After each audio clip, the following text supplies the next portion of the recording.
Coach, with the goalie situation, now that you've got your 1 and 2, obviously kind of switching them back and forth. I know Dave makes most of the decisions, but as an overall philosophy, do you like having 2 goalies kind of even and keeping them fresh, or do you prefer one guy to?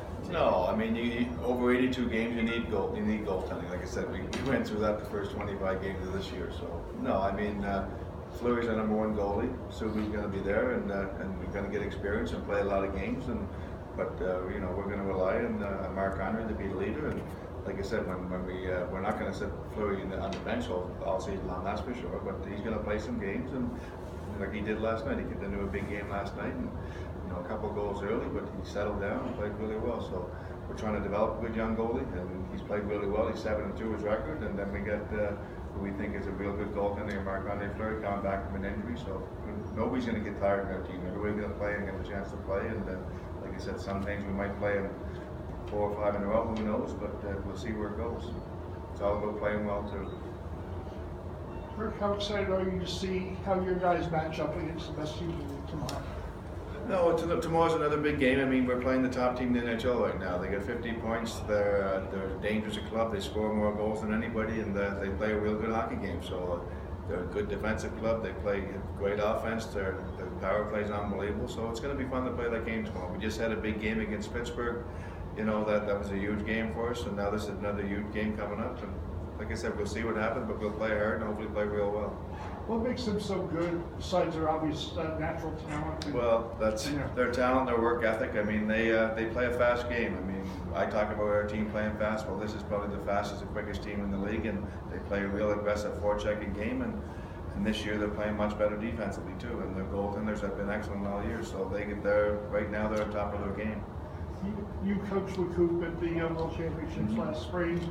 What impresses you about the job he's done with Tampa Bay? He lets his players play. You know, they got a lot of talent, but he's a good coach and he works hard and he's a real good fellow. So I enjoyed last year meeting him and working with him for those 3 weeks at the World Championships. But again, you watch his team play and they're exciting, they're fast, and they got a lot of talent to go with that. So right now they're on the top of their game, and that's why they're top in the league.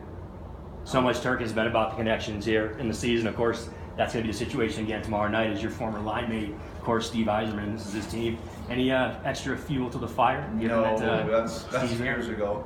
No, we're still real good friends, and we, talk a little bit, text a little bit down and forth. But no, it's us playing against the best team in the league, and hopefully play very competitive and have a chance to win again. So just keep working hard and keep playing hard, and like I said, we're good friends. But he's got a job to do. I got a job to do.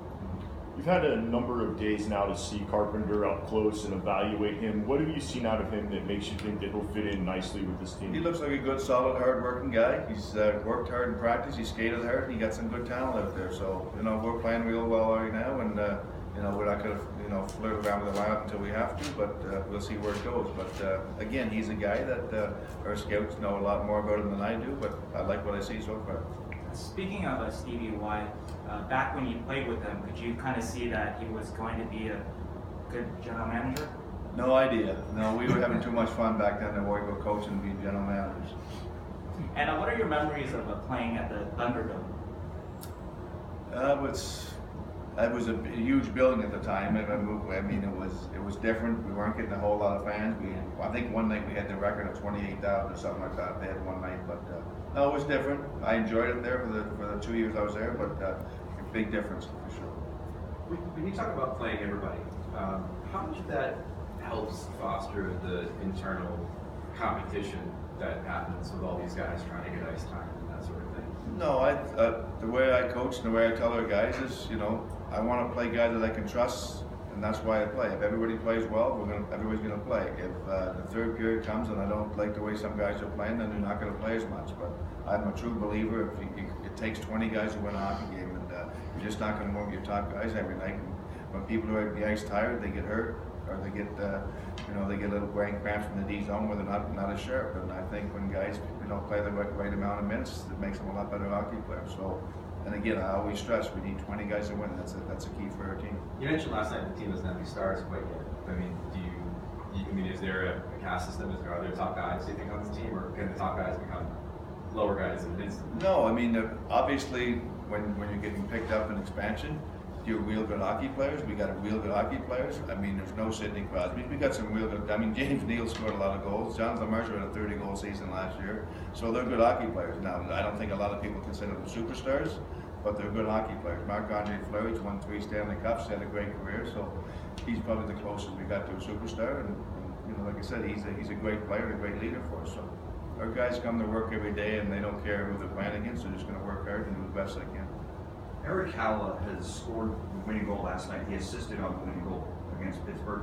What is it about Halla that he just always seems to be involved in? Yeah, he's played really well. I mean, I think the first of the year he was playing on a different line, and then when he got the opportunity to go up there and play center, his natural position with Perron and Neal, he really took off and got more scoring chances, more power play time, and you know, he's taking advantage of his opportunity like a lot of other players on their team. So he's played really well, and he's got some clutch goals for us, definitely. Coach, More questions for Coach? They are on the power play. Does it change your aspect? I know you don't. I know you remind guys to not get penalties going in the game, but does this? Are you going to change a little more emphasis on no penalties in this one? Power plays could kill you tomorrow. As soon as you say that, they get five penalties. So I'm not going to say a word, but believe me, every time you say well, focusing on staying in the penalty box, it always happens. So just play the same way we play. We're a clean team. We don't take a whole lot of penalties in most games, so keep playing the way we're playing, and you know, worry with that. And if we do take a penalty, do a real good job counting it. They got a dangerous power play, obviously. Today, just a maintenance day for Neal and Last question. Yeah, maintenance day for those guys, and bumps and bruises. Thanks, Coach. Hey guys. Thanks, Coach.